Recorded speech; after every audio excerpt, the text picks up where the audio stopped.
Welcome to MedTech Global Insights. A major shift just happened in the American digital health landscape. Last week, the US FDA released a critical new draft guidance on the use of real-world evidence, or RWE, for software as a medical device, also known as SaMD. This document is not a minor update. It represents a fundamental tightening of the requirements for data integrity and validation. For years, the industry has moved towards using RWE from sources like wearables and electronic health records to support regulatory submissions.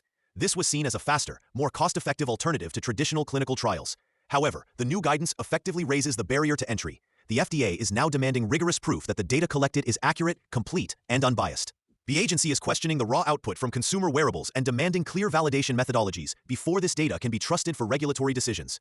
This move was not made in a vacuum. It follows growing concerns over data quality. We saw a clear example last year with the CardioSense mobile app. The company used RWE to successfully argue for an expanded indication for its arrhythmia detection algorithm. 6 months later, independent researchers discovered that the underlying data from smartwatches was skewed. It significantly underreported events in older demographics, creating a serious patient safety risk.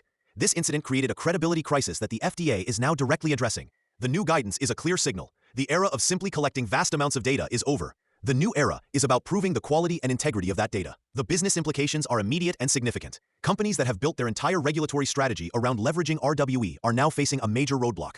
A startup's plan to use wearable data for a quick 510(k) submission might now be unviable. A large corporation hoping to use electronic health records for post-market surveillance now needs to invest millions in data validation infrastructure. This change fundamentally alters the financial and strategic calculations for market access in the United States. It forces companies to ask a tough question: is our data a valuable asset or a potential liability? So what is the path forward for medtech innovators? The focus must shift from data collection to data curation. Companies must now embed data validation and quality management systems directly into their product development lifecycle. This is no longer just an IT issue. It is a core regulatory and quality assurance function. Furthermore, this requires a forward-looking global strategy. The standards the FDA sets today often become the benchmark for other regulatory bodies around the world tomorrow. Preparing a single robust data validation package can serve multiple markets. Proactive planning is the only way to navigate this new, more demanding landscape successfully. The challenge is significant. But for companies that master data integrity, the competitive advantage will be immense. For more insights on navigating global regulatory challenges, please email us at info@pureglobal.com or visit our website at pureglobal.